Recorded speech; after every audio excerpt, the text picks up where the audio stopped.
Deputado Nelson Marquesan, autor do último requerimento. Com a palavra, deputado Marquesan. Ademir é coautor. O autor vai ter 5 minutos e o subscritor vai ter 3 minutos. Eu vou pedir que já, pelo horário... Vamos, deputado Marquesan. Boa tarde, presidentes. Boa tarde, ministro Levi. Espero que o ministro tenha uma boa memória, porque é muito padrão nos últimos anos aqui o ministro vir aqui, vários parlamentares fazerem perguntas, e aí alguns ministros respondem só aquilo que eles gostam de responder as perguntas. Eu vi que o senhor não teve esse procedimento até agora. Então eu vou lhe fazer algumas aqui, acho que vai acumular, espero que o senhor lembre, mantenha o seu padrão de coerência. Eu vou lhe falar uma coisa que eu espero que o senhor entenda, e o senhor vai entender no final como um elogio. O senhor hoje é um sapo. O senhor é um sapo para esse governo engolir. Primeiro pela sua formação. O senhor passou por Chicago, o senhor passou pelo FMI, o senhor passou pelo governo do PSDB, de Fernando Henrique Cardoso, o senhor passou pelo sistema financeiro, pelo Bradesco. É um sapo engolir Vossa Excelência para esse governo que, para chegar ao poder, durante muito tempo, precisava demonizar alguém, porque não tinha nada a apresentar. E demonizou justamente todas essas instituições e partidos com os quais o senhor colaborou e aprendeu. Segundo, o senhor continua sendo um sapo pelas suas palavras. E no início eu imaginava até, eu pensei durante pouco período, ministro Levi, que o senhor era vaidoso, que o senhor precisava mostrar o quão o senhor era bom. E agora eu vejo que é uma necessidade sua, ministro, porque o senhor precisa se diferenciar. Para que as pessoas acreditem no senhor como comandante da Fazenda, o senhor precisa se diferenciar de tudo aquilo que foi feito até agora. Então o senhor literalmente precisa, nas suas manifestações, dizer que o governo, que o Brasil, deixou de ser acreditado no exterior. Que nós não fomos capazes de captar o período bom da economia mundial.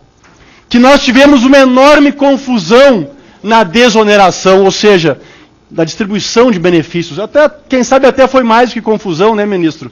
Algum acerto aqui, algum acerto acolá que teve. Mas então eu imagino quanto é difícil para esse governo e para os partidos que apoiam lhe suportar. Mas quero dizer que o Brasil, pela sua experiência, por onde o senhor passou, precisa do senhor. E o senhor está tendo aqui uma gigante compreensão por parte do PSDB. E isso que o senhor faz nada mais são do que, não é uma crítica, são sinais para dizer, sou diferente, acreditem no Brasil agora, acreditem nessa gestão. E está funcionando, parece que está funcionando. Mas como a política, e o senhor bem sabe, é feita de sinais, não há uma previsão, ministro Levi, e aí começa a primeira pergunta, uma previsão de passar algum sinal além para a sociedade brasileira, e não só para os investidores internacionais, no sentido de cortar algum ministério, no sentido de dar um sinal de diminuir as despesas do cartão corporativo. Eu sei que isso não vai responder. Eu estou falando de sinais. Não vai resolver a questão financeira. Cortar alguns cargos de livre nomeação. Fazer algum controle em alguma despesa. Não vai ter algum sinal interno positivo nisso. E repito, número de ministérios, cartão corporativo, cargos de livre nomeação. Terá algum sinal para a sociedade positivo? Ou não haverá?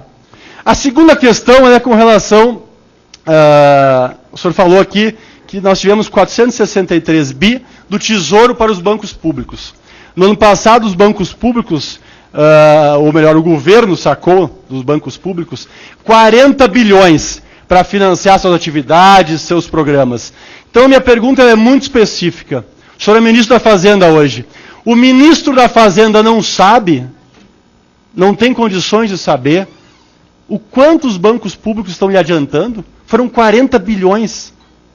O ministro da Fazenda não sabia disso.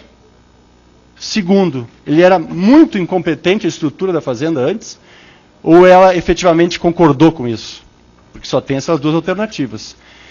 Segundo, a presidente da República, o ministro da Fazenda não informa a presidente da República quando ele se utiliza de recursos de estruturas públicas do sistema financeiro, 40 bilhões. O senhor faria isso? Deixaria isso acontecer? O senhor não saberia disso? Deixaria isso acontecer sem que a presidente da República soubesse? Terceiro, o Tribunal de Contas verificou isso.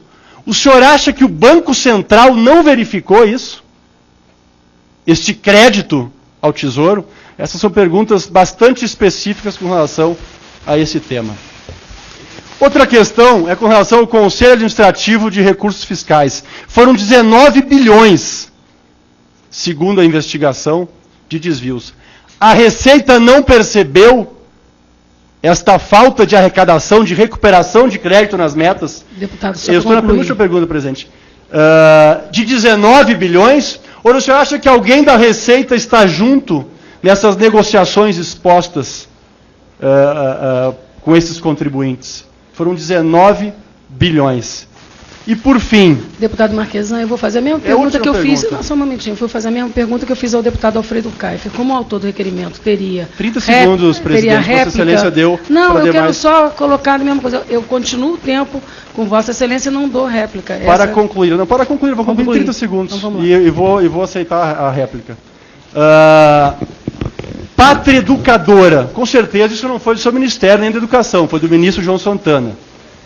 Pátria Educadora, onde o sistema foi mexido no FIES, o último dia hoje, e eu acho que nem foi 60%, 70% conseguiram rever o FIES. Vossa Excelência liberou o mesmo valor, poucos milhões a mais que o ano passado, ou seja, não haverá espaço financeiro para todos renovarem o FIES e nem para novas pessoas fazerem matrícula. O FIES acabou, o que deu para o FIES é quem está lá, e com uma diminuição, e não teremos novas pessoas. O programa FIES acabou, ministro.